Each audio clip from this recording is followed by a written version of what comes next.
미 연준 회의를 하루 앞두고 이주열 한국은행 총재 인사청문회가 열렸습니다. 이번 회의에서 미국의 연준이 기준금리를 1.5에서 1.75%로 올려 한국의 기준금리 1.5%를 역전할 것으로 예상돼 자본 유출이 우려되고 있습니다.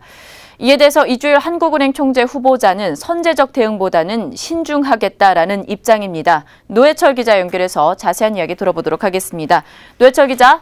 네, 국회에 나와 있습니다. 네, 오늘 청문회에서 역시 한미 금리 역전 문제가 좀 언급됐습니다.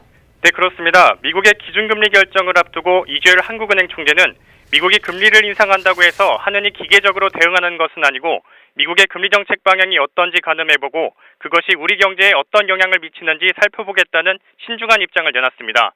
한미 간 금리 역전으로 인한 자본 유출에 대해서는 현재 대규모 자본 유출 가능성은 크지 않을 것이라고 전망했습니다. 이 총재는 자본 유출을 제한하는 요인으로 최근 우리나라 성장세와 외환 보유액, 경상수지 흑자 등 양호한 대외 건전성을 꼽았습니다. 앞으로 우리나라 금리 인상에 대한 얘기도 나왔습니까?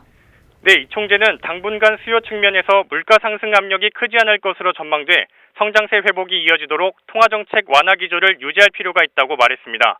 금리 인상 시기에 대한 의원들의 질문에는 올해 상반기 금리 인상 가능성이 높다 낮다라는 평가도 유보하겠다며 금리 인상 시기를 집어서 말씀드릴 수 없다고 답했습니다. 통화정책 완화 정도는 앞으로 국제금융시장의 변동성과 가계부채 누증 등을 고려해 판단하겠다는 겁니다. 이주열 총재의 저금리 정책이 가계부채를 늘렸다라는 지적도 있지 않습니까? 그렇습니다. 이 총재는 경제를 살리는 게 무엇보다 급했던 상황에서 저금리 정책 같은 완화 기조는 어쩔 수 없었다고 해명했습니다. 그러면서 2014년 상황에선 물가가 0%대에 디플레이션 우려까지 있었고 제로금리까지 못 가느냐는 비판이 많았던 상황이라고 반박했습니다. 이주열 총재는 가계부채가 금융 시스템 전반의 리스크 발생으로 이어지지 않을 것이라고 전망했습니다.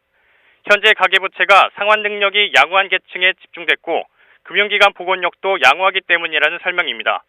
그러면서 시장금리 상승, 주택시장 변동성 확대 등에 따른 리스크 발생 가능성에 대해 경계를 강화해 나갈 필요가 있다고 주장했습니다.